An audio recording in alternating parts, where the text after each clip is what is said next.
And welcome back once again to I Like Watches, a channel dedicated to the discovery and exploration of affordable wristwatches, and I have a couple of absolute beauties to show you in today's video. Are you familiar with the micro brand Revelot? If you are, you're probably familiar with, I think it is probably their best watch, the Hexmariner. Well, the Hexmariner version 3 is now available to order or pre-order.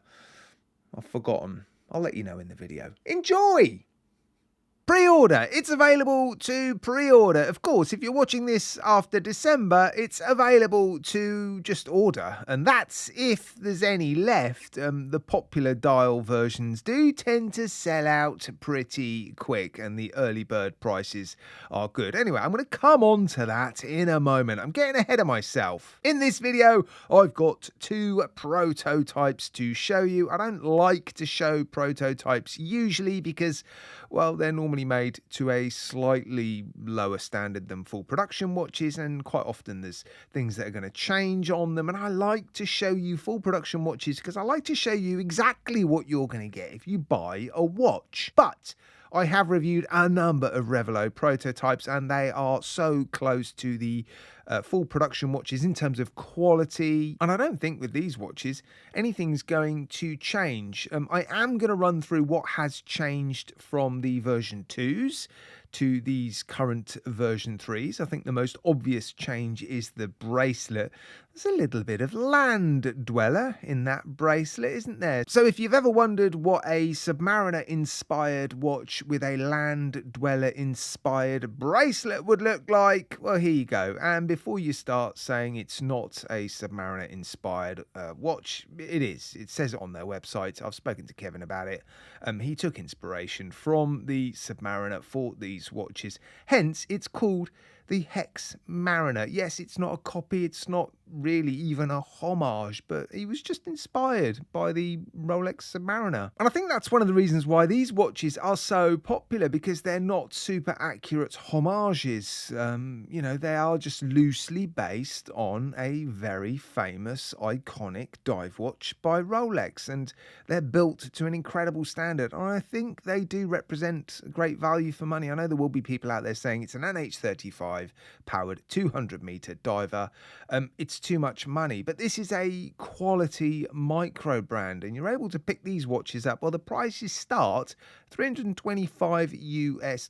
That's around £242, I think, at the moment. That's not a million miles away from AliExpress money, is it? And yeah, these are, like I said, genuine micro brand watches, and looks like you can pay half up front when you pre-order the watch, and then you pay the other half when it's ready for delivery, which is at the end of November, start of December. Now, a number of you may already own the version 2, so you're wondering, well, what's changed? Well, these are being offered with different dial options. Every time Kevin makes a new version of these watches, he mixes it up a little bit with the dials. So yeah, you can get all sorts of dials, and you can also get 39mm divers and 42mm divers. The prices are the same, and you can also select to change the finishing of the metal, and some of them are coated, so they're all black, very stealthy, and then others have a two-tone option. The bracelet has been changed, like I've said already. There's a little bit of Land Dweller in there.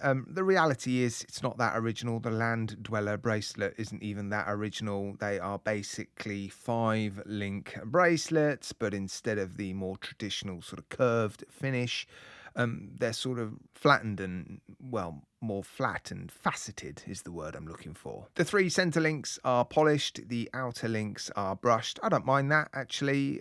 I prefer this style of bracelet to have the polished center links, because on a standard 3-link bracelet, I think that center link is just too big, and it's just a big surface of polishingness, and I'm not wild about it. But with these 5-link bracelets, yeah, I think it suits the watch. The watch is not not an aggressive sort of toolish watch. It is to some degree, but it's also quite decorative, isn't it? And I don't know, there's just lots of little facets and polished accents, lots of light play. So I think the watch can carry a bracelet with this much polishing. That's what I'm trying to say. And it also comes with an on-the-fly adjustment system in the clasp, screw pins, and the case back is now a fully exhibition case back instead of partial. Those are the main differences between the version 2 and this current version 3. Now the dial options, you've got some CNC guilloche dial options, an Amazonite stone dial option. I've been sent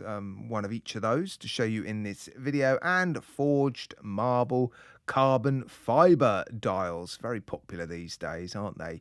The guilloche dials have a really cool pattern on them, and it looks like, from what Kevin's been saying to me and from what's on their website, that they've done something a little bit special when it comes to the pattern around the print on the dial. They've somehow managed to keep the pattern consistent basically over the whole dial, and it's not interrupted by anything on the dial, any print or any markers. And I wasn't aware of this, but apparently that's pretty difficult to do. So yeah, it's worth pointing that out, I think. The Amazonite stone dial is pretty interesting, isn't it? I quite like the colours, a little bit of light play, quite unusual. Stone dials are quite common these days. I mean, the dial game in the affordable sector of the market has just exploded over the last 3 or 4 years, hasn't it? I mean, the sort of dials that we're seeing now on affordable watches is mind-blowing. Right, let's wrap up the specifications. So you've got loom on these watches, obviously. They're 200-meter divers. Bezel action is 120 click unidirectional bezel action, and the loom is good. I filmed the loom degrading over a 5-minute period already.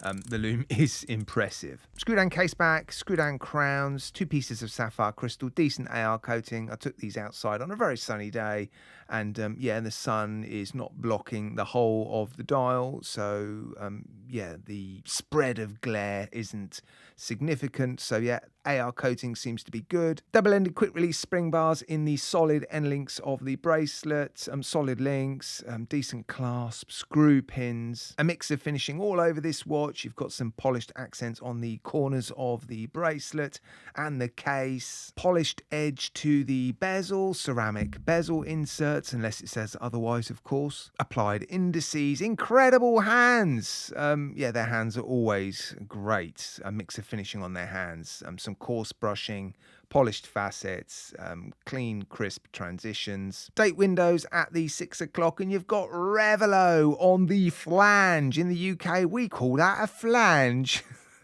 Most people know it as a rehow. No, in the UK it's a flange. Oh, and Hexmariner, not just Revelot, Hexmariner, all the way around. So I've been sent the smaller watches, and because these house an NH35, it's not the slimmest movement. The 39mm divers are going to seem a little bit chunky, stubby, but that's to be expected. A lot of that is down to the water resistance rating and the movement choice.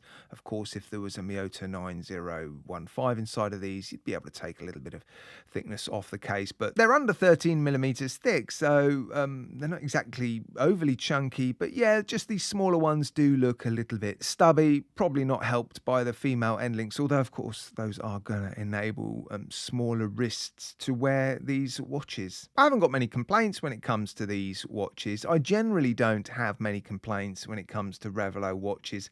I really like their designs. They're original but still inspired by other watches. I like the way they finish their watches. I like their price point.